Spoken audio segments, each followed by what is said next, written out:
warahmatullahi wabarakatuh. Bertemu lagi di diskusi Temu Sejarah ke-85 pada malam hari ini di malam Jumat hari Kamis tanggal 10 eh tanggal 2 bulan 10 2025 kita akan diskusi mengenai buku dari Saudara Nopal Al-Zahra tentang atau yang berjudul Romantika Perjuangan Masyumi dan Eno. Nah, buku ini diangkat dari skripsi beliau saat S1 di tahun 2023. Nah, untuk biodata sendiri, Nopal Ajari lahir di Sumedang. Kemudian untuk jejak pengabdian juga dia merupakan dosen Mahad Ali Al Asma Sumedang. Kemudian juga Yalam, kemudian jurnalis Konfer Hadis Associate dan masih banyak lagi.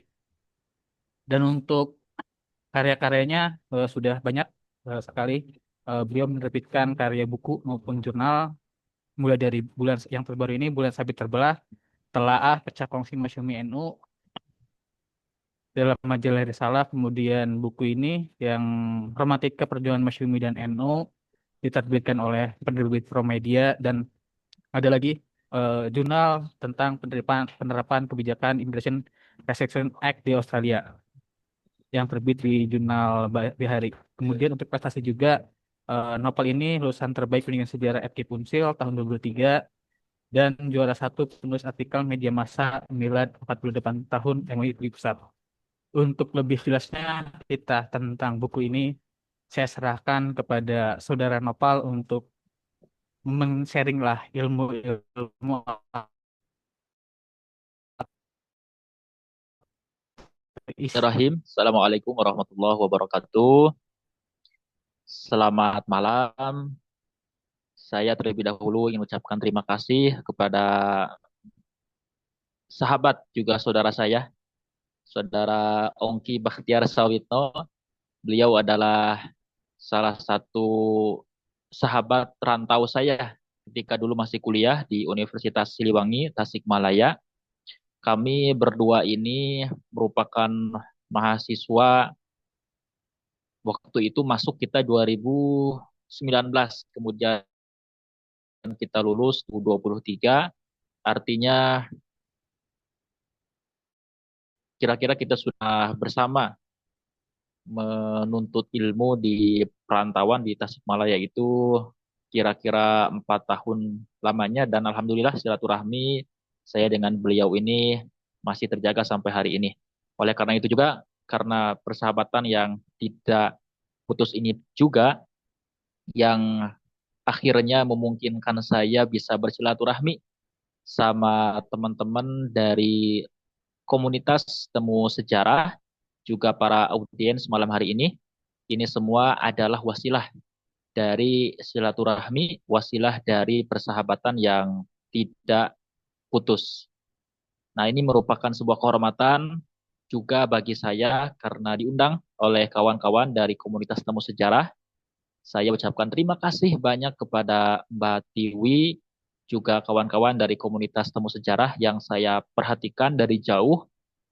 Komunitas ini memang rutin menggelar diskusi buku, bedah buku, dan ini patut diapresiasi karena bagi saya barangkali juga teman-teman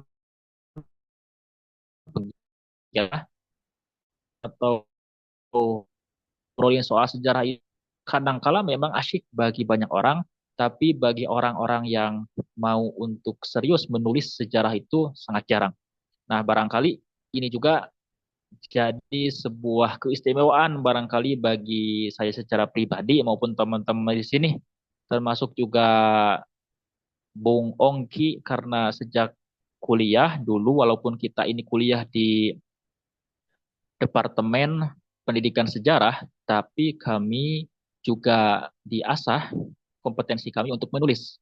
Alhasil kami berdua, saya dengan Bung Ongki ini ngambil studi skripsi kajian sejarah, tidak kajian pendidikan, karena kami sebelum skripsi memang cukup rutin menulis, melakukan riset, baik itu riset besar maupun riset kecil. Kita juga juga sering banyak diskusi. Nah, alhamdulillah kami semua di sini berdua, terutama ini berdua saya dengan Bung Ongki ini bisa menulis skripsi kajian sejarah.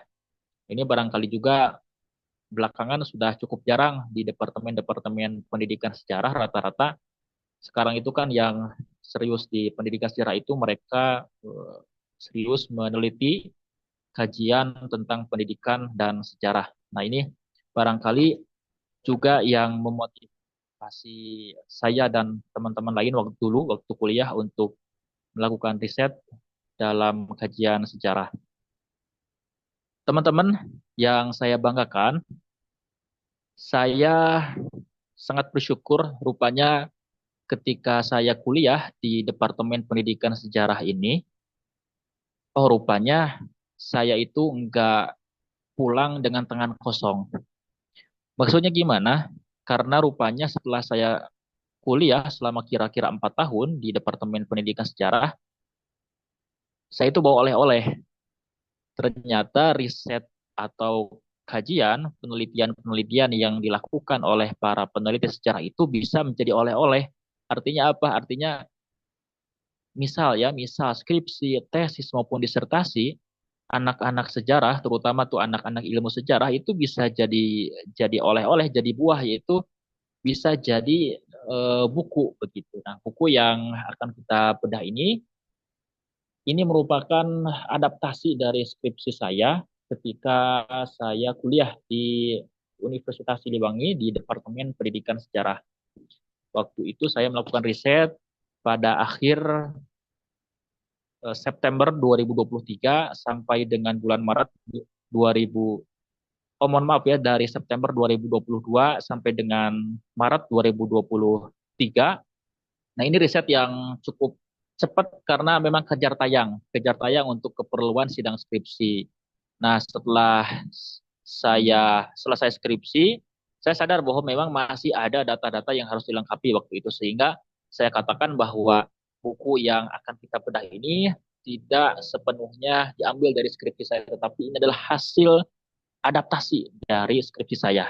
Nah, ini bisa dibaca juga dibeli oleh teman-teman di situs proyumedia.co.id, sebuah penerbit yang sebetulnya saya itu qadarullah barangkali ini menjadi hikmah ya bagi kita.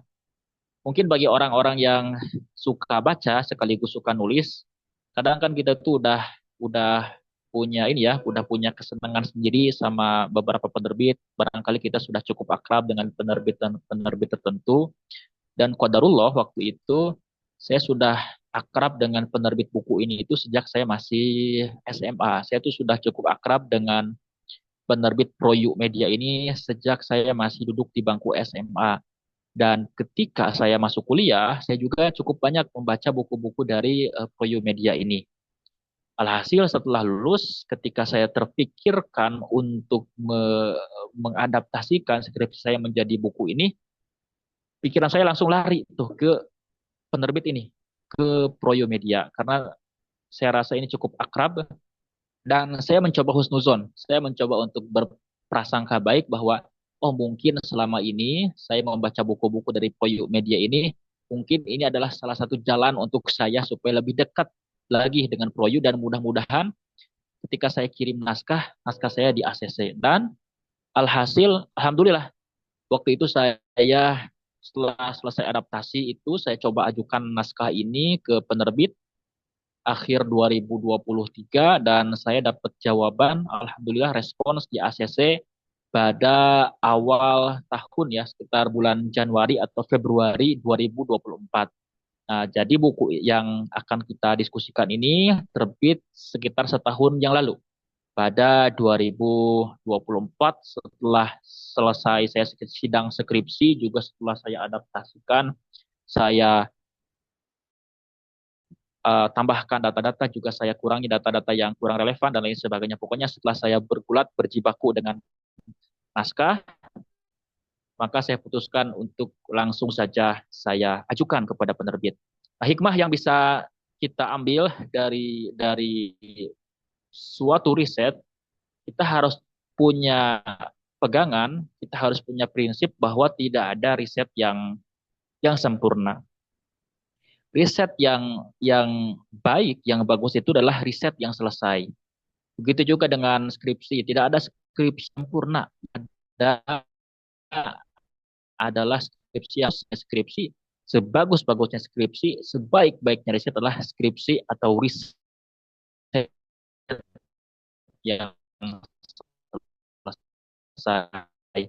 Naskah yang seolah bahwa masih ada banyak kekurangan, oleh sebab itu saya sangat terbuka bila mana diundang oleh teman-teman dari komunitas apapun itu untuk mendiskusikan buku saya, termasuk juga dari komunitas temu sejarah. Nah, sebagaimana lazimnya ketika kita melakukan riset, maka satu persoalan atau satu permasalahan yang mesti diajukan.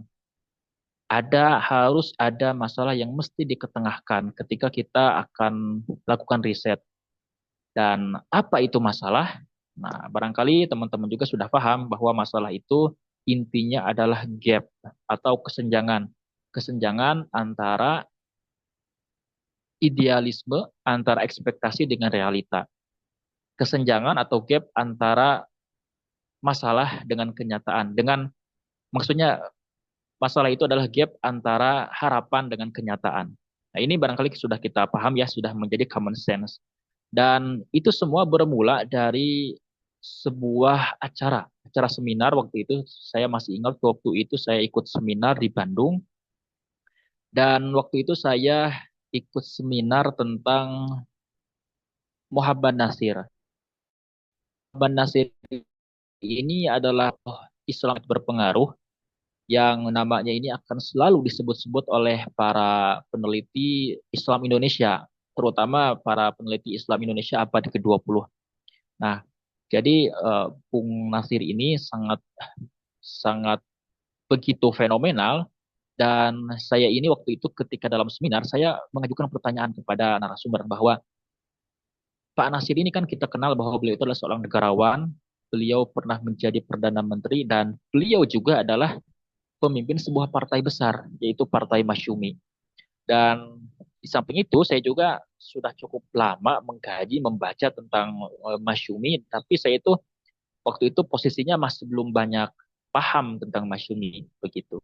Dan ketika saya pelajari waktu itu, Masyumi itu sudah masyhur dikenal sebagai partai besar di Indonesia, partai massa, karena Masyumi ini adalah satu partai yang mengakomodir jenis keanggotaan itu secara ganda. Maksud ganda itu apa? Karena begini, Masyumi itu rupanya selain mengakomodasi keanggotaan kepartaian secara individu, Masyumi juga mengakomodasi anggota kepartaian secara organisatoris. Dalam Masyumi itu ada anggota-anggota yang disebut dengan anggota-anggota istimewa. Nah, anggota-anggota istimewa ini terdiri atas organisasi massa Islam, ormas-ormas Islam yang sampai saat ini tuh besar sekali ya jumlah pengikutnya. Ada Nahdlatul Ulama, NU, ada Muhammadiyah, ada Persatuan Islam, ada Persis, ada Persatuan Umat Islam, ada PUI, dan masih banyak yang lainnya. Nah, ini menjadi daya tarik bagi saya karena Masyumi itu pernah menjadi partai besar dan bagi saya Masyumi ini punya signifikansi yang juga besar dalam sejarah perpolitikan di Indonesia. Karena Masyumi ini kan melahirkan beberapa tokoh negarawan di Indonesia. Sebut saja selain Pak Nasir ya, yang menjadi Perdana Menteri, itu juga ada Syafruddin Prawira Negara. Beliau adalah putra asli Banten, beliau itu ya.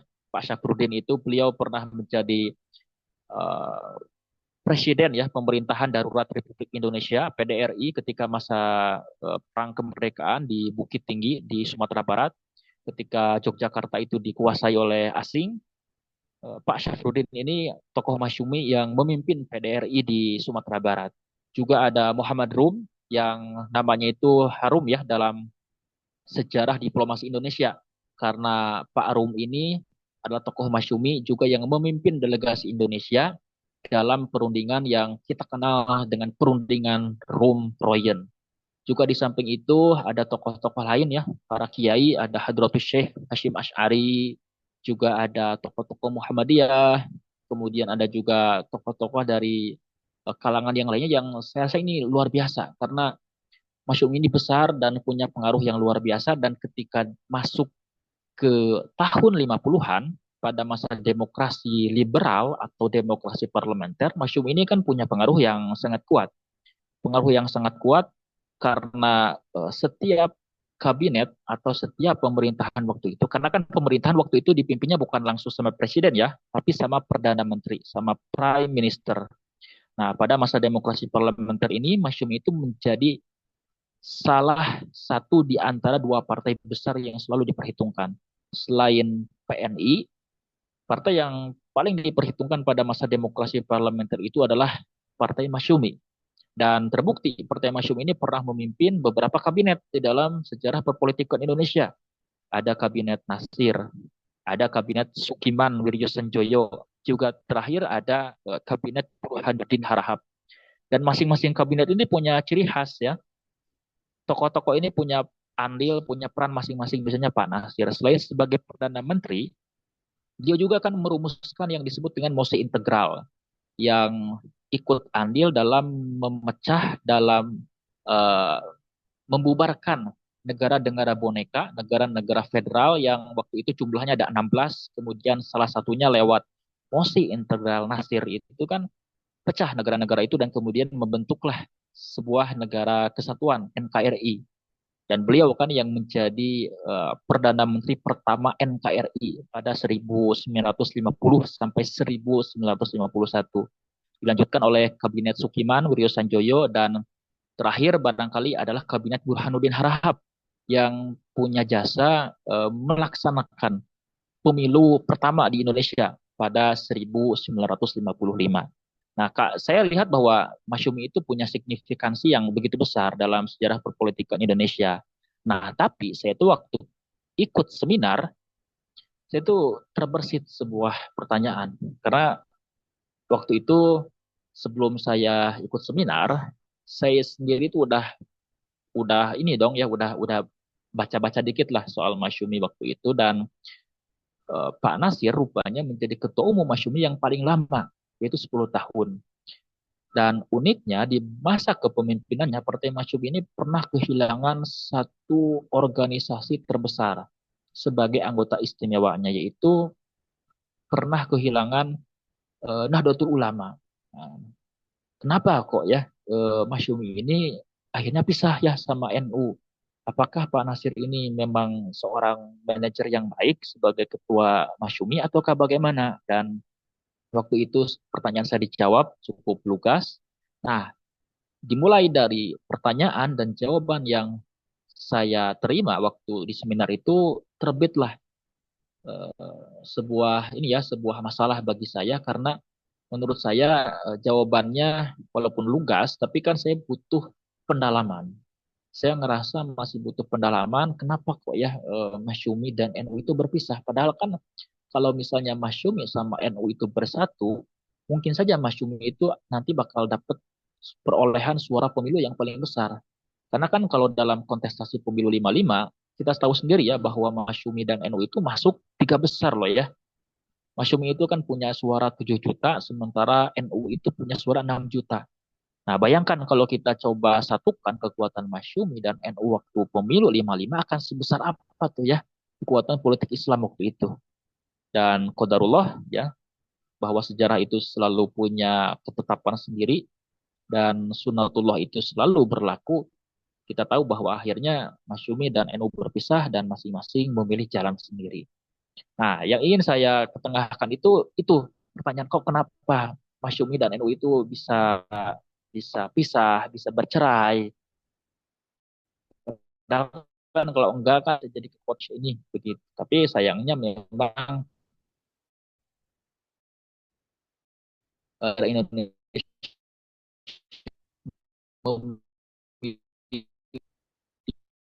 tidak memilih jalan. Hanya kalau misalnya Jome dan Eo kan sangat Islamis begitu. Nah, itulah yang saya kan waktu saya menulis skripsi sekitar 2 tahun lalu.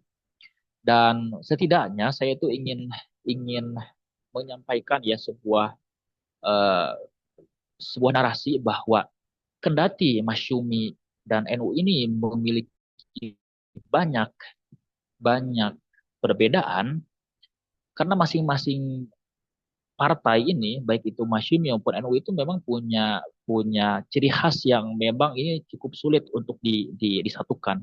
Dan saya rasa ini penting sekali untuk disampaikan bahwa terlebih dahulu nih saya pengen sampaikan kepada teman-teman teman sejarah di sini bahwa sebanyak-banyaknya perbedaan yang ada pada partai Masyumi maupun NU,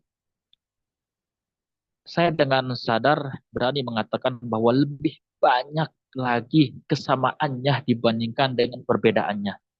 Oleh sebab itu, maka kita tidak perlu risau dengan sebuah sentimen yang mungkin diwariskan oleh orang-orang masa lalu bahwa NU Masyumi itu ada dendam dan lain sebagainya. Kita nggak perlu seperti itu karena kalau kita coba pelajari sebanyak-banyaknya perbedaan antara Masyumi dan NU lebih banyak samanya dibandingkan perbedaannya. Maka kita tidak usah mencari beda-bedanya, kita nggak usah mencoba untuk mencari celah-celah perpecahannya, karena bagi saya itu adalah sebuah tindakan kontraproduktif. Nah, setidaknya saya itu ingin menjawab itu ya, menjawab keresahan sebagian publik yang memang mempelajari tentang Masyumi maupun NU, dan barangkali ya kita harus mengenal dulu dua dua profil dari objek yang akan kita kaji ini ya, tentang Masyumi ya. Tentang Masyumi tadi sudah saya sampaikan bahwa Masyumi ini adalah partai besar loh ya. Partai Masyumi ini didirikan di Yogyakarta pada nuansa pada saat Indonesia itu sedang sedang dalam keadaan mencengkam, karena Masyumi itu didirikan pada 7 November 1945 melalui Muktamar Umat Islam Indonesia atau juga disebut Kongres Umat Islam Indonesia di Jogja. Waktu itu dilaksanakan di gedung uh, Mualimin Muhammadiyah Yogyakarta. Waktu itu beberapa tokoh ya, sekitar 500 tokoh Islam, para kiai, para aktivis, juga para pemuda dan pimpinan pondok pesantren itu mereka hadir dalam Kongres Umat Islam atau Muktamar Umat Islam. Kemudian juga yang tidak boleh kita lupakan adalah NU. Nah, NU ini barangkali sudah kita ketahui ya bahwa NU ini adalah organisasi massa Islam yang memiliki pengaruh besar terutama di Pulau Jawa, dan beberapa tokoh mereka ini sangat punya andil ya dalam upaya merebut kemerdekaan, mempertahankan kemerdekaan dari bangsa asing ya. Beberapa di antara tokohnya yang paling terkenal yaitu adalah Hadratus Syekh Hasyim Asy'ari, Kiai Haji Wahid Hasyim, Kiai Haji Wahab Hasbullah. Nah, ini barangkali ya yang mesti kita ketahui. Tapi di samping itu kita juga harus ketahui bahwa ada perbedaan signifikan di antara dua partai ini. Masyumi ini dalam perkembangannya bermetamorfosis sebagai partai Islam yang menurut Profesor Yusril Iza Mahendra itu menjadi partai modernis. Nah, kenapa modernis? Karena seiring waktu, apalagi setelah NU itu mengundurkan diri dari keanggotaan Masyumi, pimpinan-pimpinan Masyumi itu rata-rata anak sekolahan. Loh, apa maksudnya anak sekolahan? Maksudnya pimpinan-pimpinan Masyumi itu rata-rata mereka itu sudah lulusan sekolah Belanda. Lulusan sekolah Belanda. Ada yang dari keluaran AMS, ya, Algemene Middelburg School, ada juga yang dari lulusan luar negeri, ada yang dari lulusan Universitas Amsterdam, begitu. Nah, misalnya Pak Nasir, ya Muhammad Nasir itu kan sebetulnya beliau adalah lulusan AMS di Bandung. Kemudian Sukiman Wiryo Sanjoyo itu adalah lulusan kampus dari Universitas Amsterdam, Amsterdam ya. Jadi kebanyakan portofolio Masyumi itu adalah orang-orang anak sekolahan, tapi mereka itu punya minat dan cukup intens mempelajari Islam. Nah, ada yang misalnya berguru kepada Agus Salim, ya. Agus Salim kita tahu ya, tokoh Islam yang sangat terkenal pada masa penjajahan. Ada juga yang misalnya belajar kepada tokoh-tokoh Islam lain seperti Ustadz Ahmad Hasan dari Bandung ya, guru Persis. Nah, Pak Nasir kan bergurunya kepada Ahmad Hasan dan Agus Salim. Ada juga yang belajar kepada Syekh Ahmad Surkati ya, seorang tokoh Ormas Al-Irsyad. banyak juga begitu aja. Beberapa tokoh yang tokoh Masyumi yang modernis itu banyak sekali ya seperti Muhammad Nasir, Sukiman, kemudian Syafruddin Prawira Negara tadi yang saya sebut sebagai presiden PDRI juga beliau pernah menjadi gubernur Bank Indonesia pertama itu lulusan sekolah Belanda begitu kan. Nah, uniknya mereka ini menjabat sebagai pimpinan-pimpinan sebagai fungsionaris partai Masyumi. Kebalikannya dengan NU. Nah, NU ini kebanyakan para kiai lulusan pondok pesantren. Nah, mohon maaf ya, kita nggak bisa menyamakan posisi peran dan kedudukan antara dulu sekarang. Between past and nowadays kita itu nggak bisa menyamakan karena mohon maaf pondok pesantren waktu itu memang belum bisa melahirkan sosok-sosok yang cakap dalam mengurusi bidang pemerintahan. Bahkan kan mereka itu cenderung menjauhi ya pengaruh-pengaruh politik yang ada unsur asingnya. Bahkan kan pondok-pondok pesantren waktu itu kan sampai sekarang mereka itu dari perkotaan sehingga mereka itu eh, dianggap punya kapasitas tuh dalam dalam mengelola pemerintahan, dalam mengelola roda politik yang dianggap mungkin itu lebih rumit, lebih kompleks. Nah, sementara kan kemampuan, kecakapan para santri, para kiai itu kan memang waktu pada zamannya itu memang masih masih belum belum dibutuhkan gitu. Mereka itu masih belum punya atau kecakapan untuk mengelola politik, kecakapan untuk mengelola manajemen pemerintahan. Mereka itu dianggap masih belum layak di sana. Yang sangat layak waktu itu memang adalah lulusan-lulusan sekolah Belanda. Makanya Kotum ini banyak yang menteri, yang jadi, perdana menteri itu karena orang-orang Masyumi itu lebih lebih modern, lebih paham dengan etika birokrasi, dengan kecakapan manajemen politik, kecakapan mengelola pemerintahan, mengelola kementerian. Nah, mereka itu lebih lebih cakap begitu karena kan mereka itu lulusan sekolah-sekolah barat, sekolah-sekolah Belanda. Mereka juga bisa bahasa asing ya.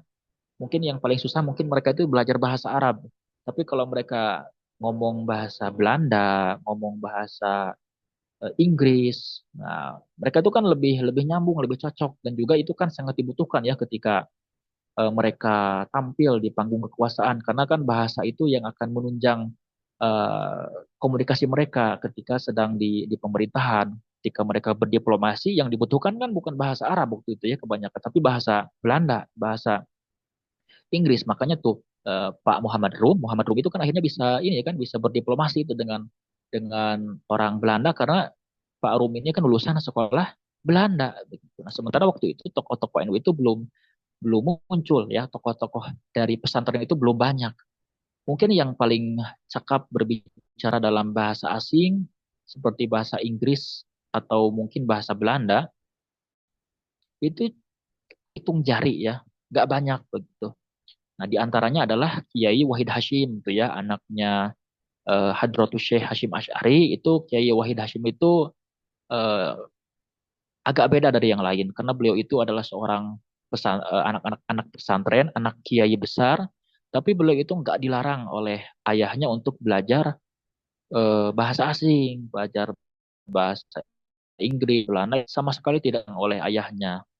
Nah, kemudian di samping Kiai Wahid Hashim ada juga Kiai Haji Idham Khalid. Tuh yang gambarnya itu ada di pecahan uang 5.000 rupiah.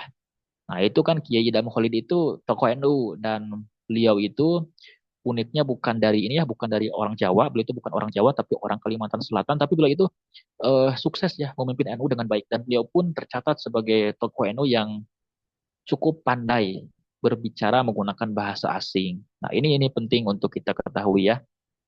Nah, ini memang kita harus paham dulu bagaimana tipologi eh, pimpinan juga fungsionaris partai dulu nih sebelum kita nanti membahas panjang lebar sesuai dengan ini, sesuai dengan eh, garis besar ya, garis besar dari pembahasan buku yang saya tulis ini.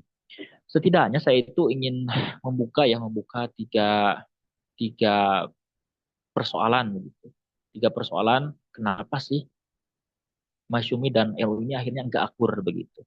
Nah, pertama, ada sebuah narasi yang beredar bahwa Masyumi atau NU ini berpisah itu karena ada ketidakcocokan, apa ya, ketidakcocokan personal. Nah, misalnya Remy Medinir itu dalam bukunya Partai Masyumi itu seakan-akan menuduh bahwa NU keluar itu gara-gara Masyumi dipimpin oleh Muhammad Nasir, ketua umum Masyumi yang notabene dia itu tidak dididik secara kultural dalam kultur pesantren begitu. Nah, saya ingin coba kaji itu dan oh ternyata memang bukan itu ya, bukan itu masalahnya. Ternyata yang eh, beredar itu bukan itu ya masalahnya. Kemudian yang kedua, bahwa konon katanya dalam banyak kajian-kajian tentang Masyumi dan NU, NU itu keluar dari Masyumi gara-gara status dari partai, karena Partai Masyumi itu kan punya dua ini ya, dua organ. Selain ada eh, pimpinan partai, ada juga Majelis Syuro. Nah, Majelis Syuro ini umum Islam sekarang itu ada ya Majelis Syuro seperti PKS. Nah, PKS itu kan ada ya Majelis Syuro PKS. Nah, Masyumi pun dulu ada Majelis Syuro Masyumi. Nah, Majelis Syuro Masyumi ini menjadi atau jadi wadah berkumpulnya para kiai, para ulama dan kebanyakan ulama NU itu di sana. Dan Majelis Syuro itu selalu dipimpin oleh kiai-kiai NU. Pertama itu oleh Kiai Hashim Ash'ari, tetapi kan beliau meninggal dan digantikan oleh Kiai Wahab Hasbullah begitu. Nah, Kiai Wahab Hasbullah inilah yang menjadi orang juru kunci ya di balik keluarnya NU dari Masyumi. Nah, setelah saya kaji, saya pelajari, oh ternyata bukan juga itu ya, bukan itu juga masalahnya. Karena menurut sudut pandang orang-orang NU, NU itu tidak terima atas perubahan status dan fungsi Majelis Syuro. Karena Majelis Syuro menurut klaim mereka itu adalah harusnya menjadi badan legislatif. Nah, padahal kalau kita kaji dalam anggaran dasar dan anggaran rumah tangga Masyumi, ternyata Majelis Syuro itu memang menjadi badan penasehat, bukan menjadi badan legislatif partai. Nah, jadi memang fungsinya itu dari sejak awal Majelis Syuro Masyumi itu memang fungsinya untuk memberikan nasihat ya para kiai itu untuk memberikan nasihat. Tapi dalam klaim orang NU mereka itu merasa bahwa Masyumi ketika itu merubah status, merubah fungsi dari Majelis Syuro yang asalnya adalah badan legislatif menjadi badan penasehat. Nah, tapi masalahnya sejak awal kalau kita perhatikan dalam ADART Masyumi, Majelis Syuro itu selalu menjadi badan penasehat, tidak pernah menjadi badan legislatif. Nah, itu. Kemudian yang ketiga, persoalan yang ketiga itu adalah bagaimana ada narasi yang beredar bahwa Masyumi dan NU ini eh, sering sering sekali bertikar, bertikai, banyak sekali perbedaannya, banyak sekali tegangnya gitu. Nah, dan lewat tiga persoalan itu, rumusan masalah itulah saya ini menyusun buku ini ya, menyusun buku ini dan ketika saya perhatikan, oh ternyata hubungan antara Masyumi dan NU itu ibarat sebuah ungkapan love and hate relationship, cinta dan benci. Jadi hubungan Masyumi dan NU itu ibarat love and hate relationship. Jadi hubungannya itu sering mengalami pasang surut ya, ibarat pasangan begitu kan, ibarat pasangan yang sering sering cinta tapi juga sering benci begitu ya. Benci untuk mencinta mungkin ya kalau kata ini mah kalau kata eh, musisi Indonesia kan gitu kan ada judul ya, judul lagu namanya Benci untuk Mencinta gitu. Nah, itulah mungkin yang bisa menggambarkan hubungan antara Masyumi dan NU. Dan ini bisa dibuktikan ya lewat narasi yang kalau kita baca buku ini tuh kita akan terjawab, oh rupanya memang Masyumi dan NU itu memang sebenarnya lebih banyak samanya dibandingkan dengan bedanya. Misalnya nih ya, ketika Masyumi itu keluar, NU itu keluar dari Masyumi, oh ternyata yang menjadi sebabnya itu adalah bukan dua hal tadi, tapi yang menjadi persoalan mendasar yang menyebabkan NU keluar itu bukanlah karena perubahan status dari organ partai, tapi karena apa? Tapi karena kesenjangan kultural, karena kesenjangan budaya. Maksudnya gimana? Karena tadi sudah saya sampaikan, antara pimpinan Masyumi dengan NU ini kan punya perbedaan mendasar dari apa? Dari tipologi individual. Maksudnya apa? Karena orang-orang Masyumi, pimpinan-pimpinan Masyumi itu rata-rata lulusan sekolahan Belanda, sementara NU ini kan kebanyakan para kiai ini, para kiai para kiai itu kan rata-rata mereka itu kan awalnya santri, juga mereka kiai, dan mereka itu kan rata-rata lulusan pondok pesantren. Nah, inilah yang menjadi sebab mendasar kenapa NU itu memilih keluar dari Masyumi, karena mereka itu merasa ada kesenjangan kultural. Karena apa dampaknya? Dampaknya ketika mereka mengalami kesenjangan kultural, posisi-posisi penting di dalam partai, pimpinan-pimpinan partai itu rata-rata akhirnya dipegang sama kader-kader pimpinan-pimpinan dari lulusan sekolah Belanda. Dan ini juga nanti yang merembet ya ke dalam posisi-posisi kementerian strategis. Kebanyakan orang-orang yang menjadi menteri dari Masyumi itu rata-rata lulusan sekolah Belanda mereka itu. Dan paling-paling yang diserahkan kepada lulusan pondok pesantren itu adalah pos Kementerian Agama. Nah, ini yang menjadi sebuah kenyataan bahwa memang NU itu sejak lama memang sering menduduki posisi Kementerian Agama. Kenapa? Karena waktu itu pada awalnya kan eh, orang yang dianggap cakap untuk memimpin Kementerian Agama, Kemenag itu ya nggak ada lagi yang lain, adanya cuman orang NU mungkin ya, karena kan mereka itu kan lulusan pesantren.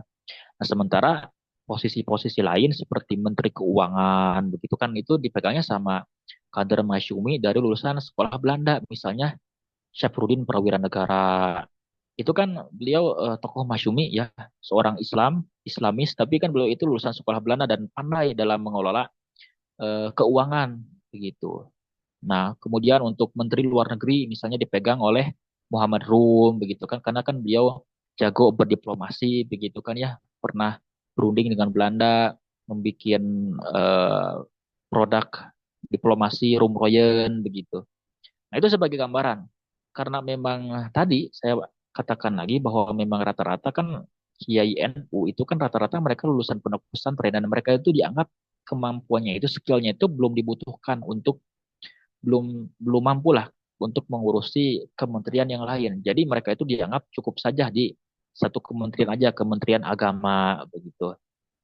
Dan nah, kembali lagi karena ada kesenjangan kultural inilah pimpinan NU ya, kiai-kiai NU itu merasa bahwa memang sudah saatnya mereka itu untuk memisahkan diri dari Masyumi karena mereka sudah merasa tidak nyaman begitu kan, pimpinan-pimpinan partainya kebanyakan lulusan sekolah Belanda dan pos-pos kementerian juga dipegangnya sama orang-orang Masyumi lulusan sekolah Belanda, maka mereka merasa ya sudahlah kita berpisah saja dengan Masyumi, dan alhasil kan ini dilakukan oleh NU dalam Muktamar ke-19 di Palembang pada 1952, yang hasil yang paling besar itu adalah keluar dari Masyumi waktu itu. Dan siapa sih aktor yang membackingi keluarnya NU dari Masyumi? Nah, setelah saya pelajari, oh ternyata memang sosok yang menjadi kunci dari proses keluarnya NU dari Masyumi itu adalah Kiai Haji Wahab Hasbullah. Nah, beliau ini yang paling ngotot meminta supaya memang orang-orang NU itu memilih untuk sudah keluar saja dari Masyumi begitu. Dan beliau itu menjadi orang yang paling excited ya, Kiai NU yang paling excited eh, untuk membuat partai sendiri, karena Kiai Wahab itu yakin sekali bahwa NU itu punya potensi besar loh kalau menjadi partai sendiri. Dan setelah melalui banyak lobby-lobby akhirnya kan NU bersepakat untuk memisahkan diri dari Masyumi. Nah, padahal kalau kita pelajari di sana sebetulnya ada juga pimpinan NU lain yang sebetulnya memilih untuk bertahan, memilih supaya memang NU itu stay saja dengan Masyumi, dan itu ditunjukkan oleh anaknya Kiai Hashim Asy'ari, yaitu Kiai Haji Wahid Hashim. Nah, Kiai Wahid Hashim ini salah satu Kiai NU yang justru memilih untuk apa ya, menganjurkan supaya NU itu tetap saja dimasyumi dengan keluar. Tapi apa daya, karena kan yang ngebat pengen NU keluar dari Masyumi itu sebetulnya kan pamannya sendiri, yaitu Wahab Hasbullah. Dan Wahid Hashim kan gak punya kuasa tuh ya untuk menolak ajakan seruan dari kiai besar. Apalagi kan kalau dalam kultur pesantren itu, kalau berani berontak, berani melawan, berani tidak patuh kepada kiai itu kan sudah dianggap sebagai dosa besar begitu kan. Makanya Wahid Hashim itu akhirnya nurut sama pamannya, sama Wahab Hasbullah waktu itu. Nah, jadi supaya NU itu stay saja dengan Masyumi, tapi itu semua kalah karena karisma dan pengaruh besar dari Yai Hasbullah. Akhirnya kan pisah, dan itulah semua yang mendasari uh, pemisahan itu. Dan bagaimana reaksi Masyumi waktu itu, pimpinan Masyumi? Nah, pimpinan Masyumi waktu itu memang merasa NU itu menjadi pemecah belah ya, karena waktu itu NU keluarnya pas di momen-momen genting. Maksudnya waktu itu NU memilih keluar itu ketika di luar itu sedang ramai diperbincangkan pembentukan kabinet yang baru. Maksudnya gimana? Karena kan waktu demokrasi parlementer, pemerintahan itu kan nggak stabil. Kabinet itu kan sering jatuh, sering bangun. Jadi nggak stabil begitu. Nah, waktu itu kebetulan kabinet Sukiman sedang jatuh ya, kabinet dari Masyum itu sedang jatuh. Nah, sementara tokoh-tokoh Masyumi sebagian sedang melakukan lobby negosiasi sama partai lain. Nah, waktu itu NU menuntut kepada Masyumi supaya diberikan jatah satu menteri agama. Tapi waktu itu pimpinan Masyumi merasa NU itu udah kelamaan kan, udah terlalu lama menduduki posisi menteri agama. Maka menurut pimpinan Masyumi ya harusnya jangan NU lagi lah, begitu kan. Coba diganti sama dari ormas yang lain, gitu kan. Jangan terus sama NU. Gitu. Cuman eh, NU itu ngotot ya, sampai-sampai memberikan ultimatum kepada Masyumi kalau tidak mengabulkan permohonannya, salah satunya Menteri Agama tidak diberikan kepada NU, maka NU akan memutuskan keluar dari Masyumi. Dan alhasil singkat cerita keluarlah, karena memang kan Masyumi pun tidak memenuhi tuntutan dari NU yang pengen supaya kursi Kementerian Agama itu diberikan kepada mereka. Dan karena momen inilah ya, pimpinan Masyumi itu menganggap bahwa NU itu keluar gara-gara masalah Menteri Agama. Padahal mah sebetulnya bukan karena itu. Itu adalah stimulus saja. Itu menjadi pemantik saja yang membuat NU itu keluar dari Masyumi. Padahal mah masalah yang paling mendasar itu adalah satu sebetulnya, kesenjangan kultural antara pimpinan dan fungsionaris Masyumi dengan NU yang memang itu sudah berbeda. Mereka itu beda cara berpikirnya, beda cara diplomasinya, beda cara bicaranya. Kalau kader-kader Masyumi lulusan sekolah Belanda itu kan lebih supel ya. Mereka lebih paham politik, mereka lebih filosofis. Nah, sementara kan Kiai NU itu kan kadang-kadang dianggap, dilihat oleh orang-orang Masyumi dari lulusan sekolah Belanda itu dilihat agak cenderung pragmatis orang-orang NU ini ya. Karena memang cenderung apa ya? Cenderung ingin dekat dengan kekuasaan, ingin cari aman begitu kan. Orang-orang NU itu kan selalu dekat dengan pemerintahan begitu kan, dan terbukti setelah bertahun-tahun gitu kan, setelah berpisah, NU itu kan lebih memilih selalu stay dengan Presiden Soekarno. Sementara Masyumi ini setelah selesai mengemban misi di kabinet itu kan sering kali berseberangan dengan Presiden Soekarno waktu itu kan. Sampai akhirnya Masyumi ini, beberapa tokoh Masyumi ada yang ikut terlibat PRRI di Sumatera Barat kan.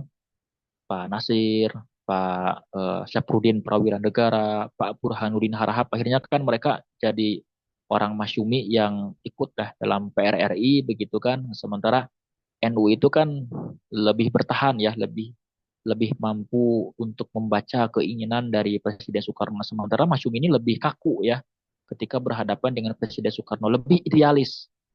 Orang-orang Masyum ini karena kebanyakan mereka itu lulusan sekolah Belanda, mereka itu jadi cenderung idealis, pengennya sesuai aturan main begitu kan, mainnya pengen gitulah, ingin mematuhi rule of the game. Nah, sementara NU ini kadang-kadang dianggap oleh orang-orang Masyumi ini selalu ingin cari yang enak aja, cari yang aman-aman aja, dekat sama pemerintah begitu kan. Nah, sementara orang Masyumi ini selalu berpikir logis, selalu ingin idealis. Nah, itu yang membedakan salah satunya cara berpikir orang-orang Masyumi dengan orang-orang NU. Dan pada akhirnya kita melihat bahwa memang dalam fase-fase tertentu, dalam momen-momen tertentu, walaupun tadi sudah saya sebutkan banyak bedanya antara Masyumi dan NU, tapi juga sebetulnya banyak samanya. Karena dalam beberapa kesempatan, misalnya Masyumi dan NU masih tetap mau bekerja sama dalam satu kabinet. Misalnya dalam kabinet Burhanuddin Harahap. Nah, kabinet Burhanuddin Harahap kan Perdana Menterinya dari Masyumi ya. Dan ada tuh kan beberapa menteri dari NU gitu kan. Nah, kemudian dalam kabinet hasil pemilihan pemilihan 55 itu kan Masyumi itu kan dan NU bekerja sama ya, menjadi menjadi apa? Menjadi pimpinan kabinet ya waktu itu. Dan kemudian juga, dan yang tidak boleh kita lupakan adalah bagaimana sikap ya, sikap NU dan Masyumi ini yang seia dan sekata dan seirama dalam perdebatan tentang dasar negara di Majelis Konstituante.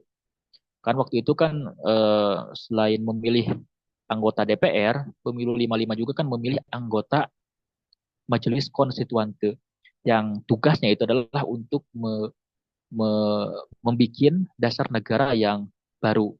Waktu itu kan ada perdebatan yang sangat mendasar antara pendukung dasar negara Pancasila dengan pendukung dasar negara Islam.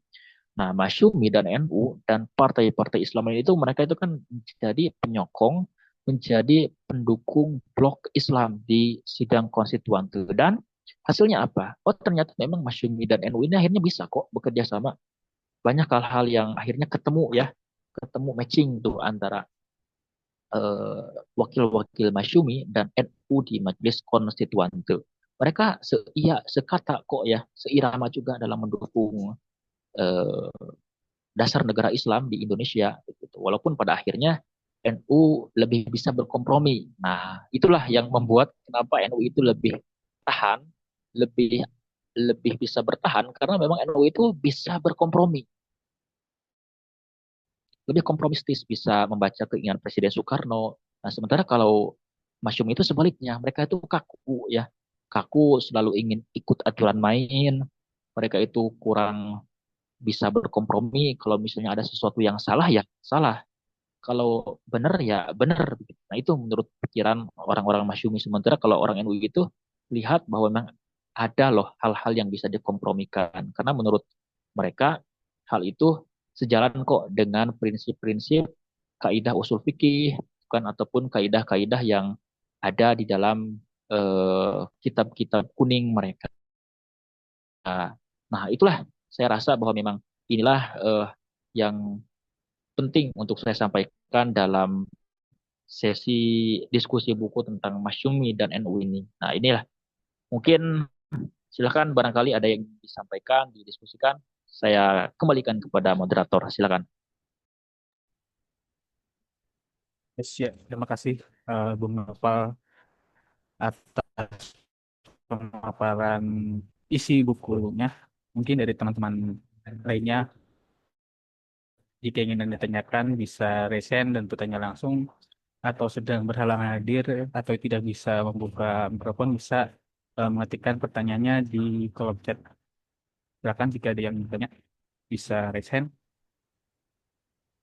Izin bertanya sebelumnya. Silakan, silakan Kak Ihsan Nur Hakim. Bentar.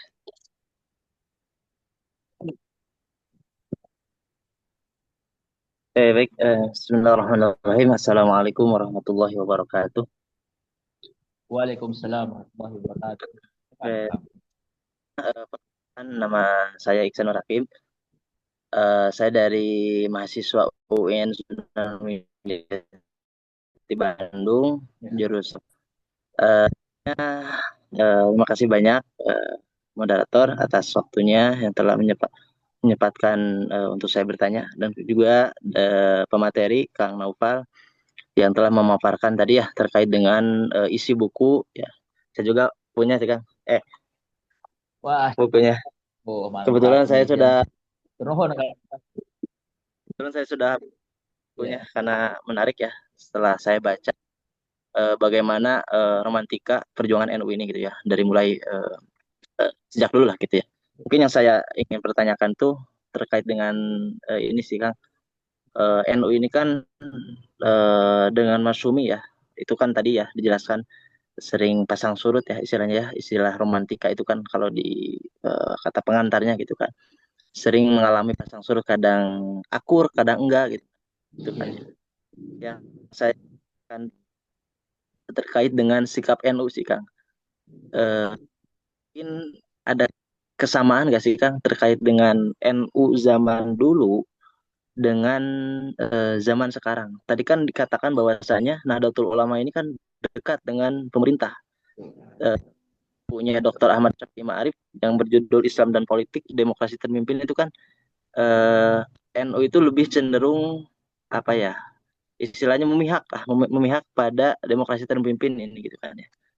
Mungkin ada persamaan nggak sih Kang terkait dengan zaman dulu ya dengan keadaan sekarang lah gitu. Mungkin itu sih Kang. Oke. Terima kasih Kang. Siap, Wah. Ini luar biasa nih ya, kontekstual sekali pertanyaannya. Boleh saya langsung jawab, Pak Ongki? Silakan Bung, jawab langsung jawab Bung. Oke, nah ini luar biasa nih Kang Iksan. Terima kasih juga nih sudah membeli, sudah membaca bukunya nih. Ini menarik sekali karena pertanyaannya pertanyaan yang bagus karena berkenaan dengan bagaimana sih sikap NU dulu dan sekarang. Saya rasa karena NU ini adalah organisasi besar dan mereka ini kan punya pengaruh besar juga dan mereka kan sudah sering mengemukakan kepada publik bahwa mereka itu kan berpedoman kepada Quran, Sunnah juga juga kepada pendapat-pendapat ya kalam-kalam ulama, terutama ulama-ulama mazhab dari Imam Hanafi, Imam Maliki, Imam Syafi'i dan Imam Hambali dan itu tertuang jelas di dalam statuten ya yang mereka tulis sejak awal dan yang itu juga ada ya di dalam buku yang sudah saya tuliskan itu ya bagaimana NU ini mereka itu berperilaku dan bertindak itu nggak akan lepas dari apa yang mereka tuangkan di dalam anggaran dasar dan anggaran rumah tangga mereka. Nah, jadi pada intinya ketika kita coba tanya bagaimana sikap NU dulu dan sekarang apakah ada samanya ataukah ada bedanya. Nah, samanya ini bisa kita lihat bagaimana NU itu selalu berupaya untuk selalu berpegang teguh pada kalam ulama, untuk berpegang teguh pada kaidah usul fikih. Nah, misalnya seperti darul mafasid muqaddamun ala jalbil masolih. Nah, mungkin itu adalah kaidah usul fikih yang sudah sangat klasik ya kita jumpai, kita dengar dan kita baca dari kitab usul fikih di pondok pesantren bagaimana bahwa mencegah kerusakan itu lebih utama dibandingkan dengan memperoleh kemaslahatan begitu kan darul mafasid muqaddamun ala jalbil masolih itu kan prinsipnya seperti itu. Nah, ini selalu menjadi salah satu kaidah yang dipegang oleh NU ketika mereka membaca arus kekuasaan atau arus politik di Indonesia. Nah, tapi memang kita pun nggak bisa selalu melihat bahwa NU itu akan selalu sama dan selalu ingin dekat dengan kekuasaan. Ada masa ketika NU itu, misalnya mereka itu lebih memilih untuk berjarak dengan kekuasaan. Misalnya ketika NU itu dipimpin oleh Gus Dur. Tepatnya ketika dipimpin oleh Gus Dur pada tahun 90-an, nah, akhir 1980-an sampai tahun 90-an kan. Nah, NU ini kan lebih konfrontatif ya terhadap Orde Baru gitu. Dan Gus Dur juga para kiai NU yang lain itu mereka itu cukup resisten ya. Mereka misalnya mencoba untuk mencegah pengesahan undang-undang RUU ya, RUU tentang perkawinan yang digagas oleh pemerintah waktu itu ya. Karena menurut mereka RUU perkawinan ini sangat eh, bau ya bau sekali bau ingin mencoba untuk merusak ya untuk mendesakralisasi peran agama di dalam ikatan pernikahan dalam ikatan kekeluargaan begitu. Nah NU itu termasuk pihak yang paling kencang menolak RUU perkawinan yang pada 1974 ya kalau nggak salah. Kemudian juga NU pun yang terlibat dalam upaya apa ya upaya untuk melawan Presiden Soeharto waktu itu, terutama ketika dipimpin oleh Gus Dur, bagaimana NU itu memilih untuk berjaga jarak dengan kekuasaan dan akhirnya NU itu sempat asing ya beberapa tahun ketika berada ketika Indonesia masih dipimpin oleh Presiden Soeharto waktu itu. Jadi NU itu waktu itu mereka diasingkan dari kursi pemerintahan dan bahkan beberapa menteri agama yang dipilih oleh Presiden Soeharto itu bukan lagi dari NU. Misalnya kan justru Presiden Soeharto waktu itu ngambilnya dari kalangan modernis waktu itu ya. Seperti bahkan ada juga tuh yang dari latar tentara ditunjuk sama Presiden Soeharto menjadi Menteri Agama. Nah, namanya itu Ratu Alamsyah eh, Prawira Prawira Prawira Negara. Nah, Ratu Alamsyah ini Menteri Agama gitu kan, dipilih oleh Soeharto tapi bukan dari lulusan pondok pesantren. Beliau itu justru ada tentara gitu kan. Kemudian juga ada tokoh-tokoh Islam modernis lain yang dipilih menjadi Menteri Agama misalnya adalah Abdul Malik Fajar. Itu kan dari Muhammadiyah tuh ya. Dan kemudian ada Mukti Ali. Nah, Mukti Ali ini kiai tapi belajarnya di Amerika gitu kan. Nah, jadi NU itu nggak selamanya kok ya selalu ingin dekat dengan kekuasaan. Pernah ada rentang masa mereka itu justru rentang masa mereka itu justru ingin menjaga jarak dari pemerintahan. Nah, klaimnya apa ya? Mereka klaimnya ingin melindungi kepentingan umat Islam. Tapi kan kalau kita coba telah kritis umat Islam yang mana nih, begitu kan? Karena umat Islam itu banyak, begitu kan ya? Mungkin maksudnya jamaah NU mungkin ya orang-orang NU mungkin yang ingin diselamatkan, gitu kan? Nah, tapi ini adalah hal yang wajar dalam politik itu karena prinsipnya dalam politik itu apa? Tidak ada kawan dan lawan yang abadi. Yang ada adalah kepentingan yang abadi dan NU ini mereka sembari berpegang teguh pada kaidah-kaidah fikih, fikih siasah terutama ya mereka itu enak-enak aja begitu kan karena mereka sudah punya khazanah intelektual yang luar biasa. Jadi mereka itu kan tinggal nyomotin aja tuh ya dari pendapat kalam-kalam ulama, dari buku-buku fikih siasah, misalnya dari buku fikih Sultaniyah tuh ya yang terkenal itu dari Imam Mawardi begitu kan. Ya mereka itu tinggal citasi saja, kita tinggal mereka pelajari, kaji, kemudian mereka jadikan itu sebagai dasar mereka untuk berperilaku di dalam kontestasi politik, begitu dalam percaturan politik. Jadi mereka itu tidak bisa mengecilkan peran NU ya, karena bagaimanapun mereka juga punya andil besar misalnya dalam mempertahankan supaya HMI tidak dibubarkan. Nah waktu itu kan HMI itu ada rencananya dibubarkan tuh pada masa Orde Lama oleh Presiden Soekarno atas desakan dari PKI. Tapi waktu itu kan Menteri Agamanya yaitu Kiai Haji Saifuddin Zuhri, beliau orang NU ya, beliau orang NU asli gitu kan NU Tulen dan beliau adalah orang yang berjasa dalam eh, menghalangi Presiden Soekarno untuk membubarkan HMI begitu. Nah, jadi NU itu besar juga jasanya bagi bagi umat Islam di Indonesia loh ya sampai sekarang begitu karena NU ini juga yang eh, berusaha untuk terus-menerus memperbaiki manajemen di Kementerian Agama sampai akhirnya kan Kementerian Agama dalam beberapa tahun kan sukses ya memberangkatkan haji walaupun sekarang begitu kan ya Menteri Agama sekarang juga mohon maaf ya dari keluarga besar NU tapi kan mungkin bukan bukan yang sekarang deh yang periode lalu begitu kan. Nah, itu juga kan bermasalah gitu. Tapi kan kita serahkan saja itu makan urusan hukum, kita kembali saja kepada eh, para ini ya, para orang-orang yang terlibat dalam hukum ya, kepada peradilan, kepada KPK dan lain sebagainya. Tapi yang jelas saya rasa bahwa memang sikap NU itu punya dasar, dan dinamis. Demikian, terima kasih Kang Iksan.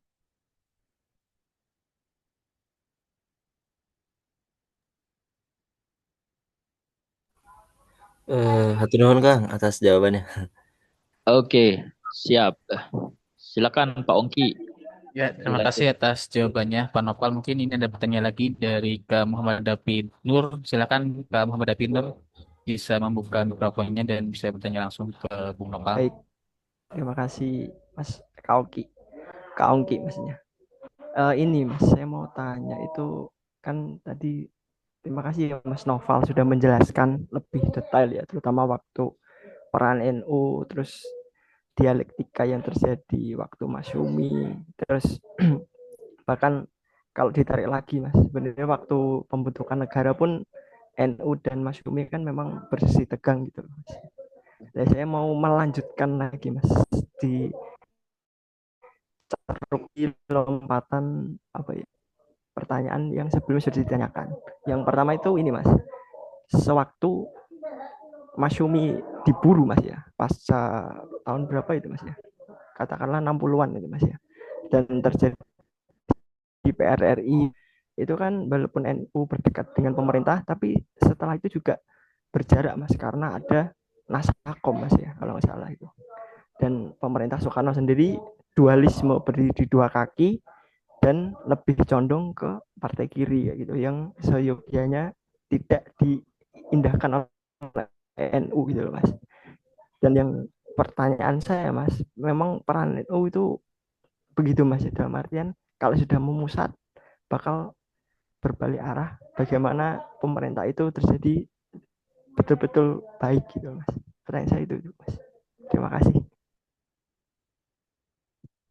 Baik, terima kasih Mas David nih. Luar biasa pertanyaan, betul sekali bahwa memang sikap yang ditujukan NU dalam berpolitik, dalam bersiasa itu sangat dinamis. Dan ini patut kita apresiasi sebetulnya karena memang beliau-beliau nih ya, para politisi NU ini kan sudah teruji bahwa memang akhirnya kan NU ini akhirnya menjadi sebuah organisasi besar dan memang sampai sekarang itu kan punya pengaruh besar. Dan kita lihat hasilnya sekarang bahwa memang di setiap partai itu sekarang hari ini ya, di partai-partai yang sekalipun misalnya labelnya itu partai marhainis, partai nasionalis religius, partai apapun itu sekarang, walaupun sekarang kan sudah tidak ideologis lagi, sudah tidak ideologis lagi, tapi kan setiap partai sekarang itu banyak loh kader NU-nya begitu.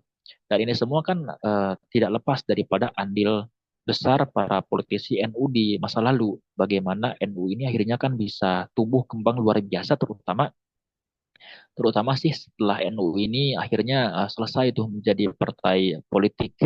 Karena kan pada muktamar NU di Situbondo ya pada 1984 itu kan Gus Dur terpilih menggantikan Idam Khalid. Nah, Idam Khalid ini kan adalah Tanfiziah NU, ketua Tanfiziah NU yang memang sangat politis sekali begitu karena beliau itu dikenal sebagai tokoh politik yang sangat unggul, sangat eligible. Bahkan beliau itu kan menjadi ketua PBNU paling lama begitu kan ya, Pak Idham Khalid ini. Tapi karena memang masanya sudah selesai waktu itu kan akhirnya Muktamar NU kan akhirnya memilih Gus Dur yang menggantikan Pak Idham Khalid waktu itu. Dan terutama nih ketika walaupun NU akhirnya sudah selesai riwayat menjadi partai politik, tapi fungsinya sebagai ormas, sebagai jamaiyah, dan kontribusinya terhadap percaturan politik Indonesia itu sangat besar. Karena setelah mereka itu punya pengaruh besar lewat partai politik, karena NU itu kan akhirnya besar ya, ketika menjadi partai politik itu besar sekali dan mungkin ini juga adalah berkahnya ulama gitu kan ya, berkahnya para ulama, barokahnya ulama gitu sampai akhirnya kan partai NU itu akhirnya berkembang besar sebagai partai politik dan akhirnya banyak dikenal oleh orang-orang Indonesia, terutama orang-orang Jawa Timur, Jawa Tengah begitu, sebagian juga di Jawa Barat begitu, terkenal punya pamor dan sedikit demi sedikit melahirkan kader-kader yang sukses luar biasa.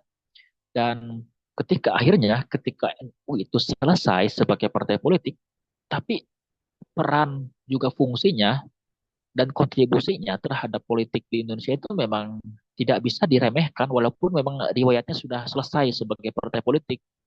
Walaupun Gus Dur sudah mengklaim bahwa NU di masa kepemimpinannya itu kembali kepada Khitoh 1926, tapi kontribusinya pada politik Indonesia sangat besar.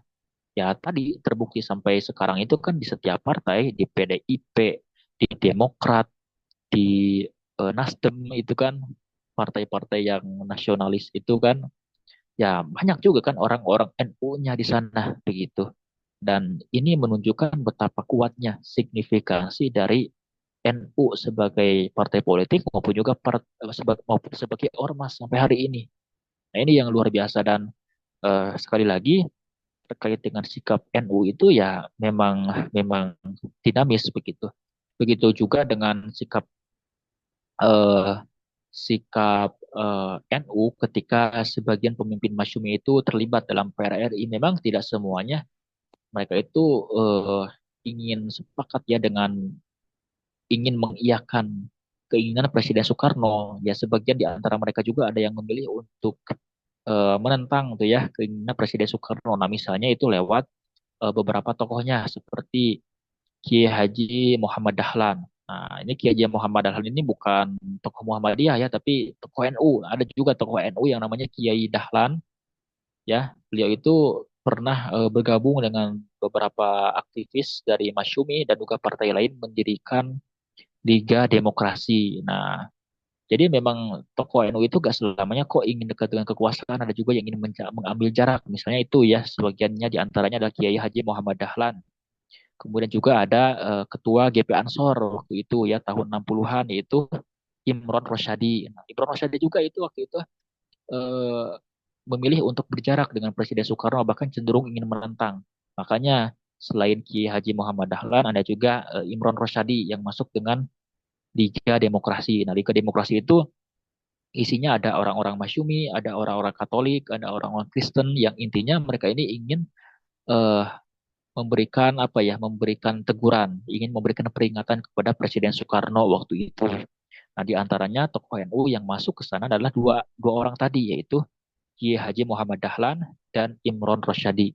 Nah, Kiai Haji Muhammad Dahlan ini pernah juga menjadi ketua umum NU begitu, tapi nggak lama begitu. Dan kemudian beliau Kiai Haji Dahlan ini juga menjadi Menteri Agama pada masa Presiden Soeharto. Kemudian Imron Rosyadi, nah ini dikenal sebagai Ketua GP Ansor. Nah, jadi memang begitulah pola ya dinamika dari sikap politik NU bahwa memang mereka tidak selamanya kok ingin selalu dekat dengan kekuasaan kok gitu kan. Mereka juga tidak serta-merta mengalir begitu saja, tapi mereka juga punya pendirian, punya sikap yang jelas, yang berdasar. Dan apa yang menjadi pegangannya ya tadi ya Quran, Sunnah, dan ijma para ulama, begitu terutama imam mazhab begitu kan ya, Imam Hanafi, Imam Maliki, Imam Syafi'i, dan Imam Hambali. Nah, adapun sekarang begitu kan ya kita coba husnuzon saja, walaupun memang kadangkala sebagian oknum dari mereka itu membuat kegaduhan, tapi kan kita harus berkeyakinan bahwa memang masih banyak kok ya Kiai NU, santri-santri NU yang lebih lurus, yang lebih banyak lagi dibandingkan dengan oknum-oknum yang membuat kegaduhan di ruang publik. Karena NU ini kan besar sekali ya jumlah masanya. Kita bisa temukan mereka itu sampai ke pelosok-pelosok kampung begitu. Nah ini kita harus perhatikan bahwa memang masih banyak kok orang-orang NU yang lurus ya seperti Gus Baha ya, kemudian Prof. Quraisy Shihab begitu. Masih banyak lah tokoh-tokoh NU yang luar biasa yang masih kita teladani sampai sekarang. Demikian, Mas David. Ya, terima kasih jawabannya Kak Nopal, Bung Nopal. Mungkin ada tambahan atau tanggapan lain dari Kak David atau sudah cukup? Sedikit aja sih mas. Iya, Boleh silakan. apa ya, luar biasa sekali sih memang peran dari NU dan penjelasan Mas Noval sangat komprehensif. Sebenarnya ini sih mas, pesan apa sih mas yang mau Mas Noval sampaikan dari buku ini dan untuk generasi NU gitu mas, terutama Mas Sumi yang alhamdulillah saat ini tuh mengalami fase-fase yang kayak dulu lagi mas, dalam artian sudah tidak apa ya maksudnya, tidak mempersoalkan fikih dan lebih ke negara, masyarakat, dan bahkan mau bersatu, terutama di problem besar akhir-akhir ini kan seperti itu, Mas. Silakan, Mas. Saya pengen tahu aja sih, Mas. Gitu loh. Siap. Nah, ini luar biasa sekali nih pertanyaannya ya. Sangat visioner sekali. Apa sih yang ingin saya sampaikan lewat buku yang saya susun ini? Terlebih dahulu saya ingin sampaikan bahwa memang sebetulnya saya ini di dalam pengaruh yang sangat Mas beragam. Novel, permisi, Mas. Agak deket mic-nya, Mas. Ya. Iya. Iya, Mohon maaf. terlebih dahulu ingin saya sampaikan bahwa kenapa saya nulis buku ini, karena saya sendiri itu sering menyaksikan dulu ketika masih sekolah, kok masih ada ya orang-orang yang masih mempersoalkan urusan furu'iyah, urusan fikih, begitu kan, yang sebetulnya ini kan sangat bisa dikompromikan, tapi justru ini di akar rumput itu malah membuat ketegangan gitu. Nah, tapi ketika saya coba pelajari di masa lampau, ternyata ada loh ya masa-masa di mana tokoh-tokoh kita, orang-orang tua kita ini justru bersedia untuk berkompromi, bersedia untuk ngopi, duduk bareng, begitu kan ya, untuk berdiskusi, untuk hahaha begitu kan. Mereka itu demi satu tujuan yang sama itu, yaitu untuk meninggikan kalimat ilahi, li kalimatillah. Gitu. Nah, dan apa sih yang sebetulnya ingin saya sampaikan? Saya ingin sampaikan bahwa alih-alih kita ribut pada persoalan klasik yang sebetulnya ini sudah ditemukan jawabannya ratusan bahkan mungkin ribuan tahun lalu lewat buku-buku klasik para kiai, para ulama di masa lalu, ada hal-hal yang lebih penting kita mesti selesaikan. Ada sebuah common problems, ada banyak masalah yang harus kita hadapi bersama. Masalah politik, juga di samping itu masalah sosial, masalah ekonomi, masalah pengangguran, masalah demoralisasi anak-anak, masalah pendidikan, begitu. Nah, ini semua mesti kita hadapi bersama-sama dengan saling bergandeng tangan, walaupun memang kita tidak bisa lagi mengharapkan persatuan dalam arti uh, kita tidak bisa lagi membuat partai yang besar seperti Masyumi di masa lalu. Saya rasa memang kita juga gak usah terlalu banyak bermimpi tentang partai yang harus sama seperti Masyumi di masa lalu. Karena bagi saya setiap masa itu ada orangnya, setiap orang ada masanya, dan setiap zaman itu ada tantangannya. Dan bagi saya PR yang lebih besar itu bukan lagi untuk membuat partai yang sama seperti Masyumi, tapi bagaimana semuanya itu bisa menjiwai spirit dari tokoh-tokoh Muslim, tokoh-tokoh Islam di masa lampau yang mau sama-sama bergandeng tangan menyelesaikan problem atau masalah zaman yang aktual di masa kini. Jadi itulah yang ingin saya sampaikan. Ayolah semuanya kita bergandeng tangan seperti tokoh-tokoh kita di masa lampau. Kita selesaikan satu masalah yang mesti kita selesaikan. Masalah keumatan itu kan umum, global ya. Ya, politik, sosial, pendidikan, ekonomi, dan seterusnya. Ini memang menunggu untuk diselesaikan soal sebagainya adalah hal kontra. Demikian, terima kasih Mas David. Nah, barangkali juga sebagai ini saja, saya langsung saja closing statement bahwa buku ini sama sekali tidak ditujukan untuk memperkeruh suasana. Makanya saya susun judulnya Romantika Perjuangan Masyumi dan NU, karena di samping saya ingin mencoba untuk mewadahi, untuk mengakomodasi semangat persatuan, ya ada juga ya kebutuhan marketingnya. Begitu kan ya, bahwa memang saya itu ingin semuanya bergandeng tangan, begitu kan, bahwa memang toh di antara kita itu, di antara Masyumi dan NU di masa lampau itu, walaupun banyak bedanya, tapi lebih banyak samanya. Begitu. Nah, inilah yang ingin saya tekankan berkali-kali kepada para pembaca maupun juga kepada para pendengar pada malam hari ini. atas segala perhatian. Saya berterima kasih dan mohon maaf atas segala kekurangannya yang tampak pada malam hari ini. Juga semoga para pendengar berkenan dan terima kasih banyak kepada penyelenggara. Sekali lagi mohon maaf. Terima kasih. Qulu qauli hadza wa astaghfirullah li wa lakum. Assalamualaikum warahmatullahi wabarakatuh. Saya kembalikan kepada Bung Ongki. Terima kasih kepada Bung Nopal sudah Terima kasih kepada Bung Nopal sudah memaparkan tentang isi bukunya tentang berjudul Rematika Perjuangan Masyumi dan Info, dan terima kasih juga kepada Kak David dan Kak yang tadi nanya, ada Kaisan ya sudah bertanya. Mungkin teman-teman yang baru bergabung, ini adalah komunitas temu sejarah yang sudah berdiri dari sudah setahun lebih, dan rutin tiap hari Kamis malam Jumat kita mengadakan diskusi secara virtual lewat Zoom, dan juga ada acara juga itu biasanya di setiap kota ada walking tour sejarah biasanya. Nah, mungkin barangkali ada teman-teman yang ingin bergabung atau ingin jadi moderator atau mengusulkan narasumber bisa bergabung ke komunitas Temu Sejarah melalui Instagram ya. Nanti cari aja Temu Sejarah, nanti bisa menghubungi kontak tersebut. Nah, sebelum saya tutup, kita dokumentasi terlebih dulu ya. Silakan kepada semuanya membuka kameranya. Kita dokumentasi dulu.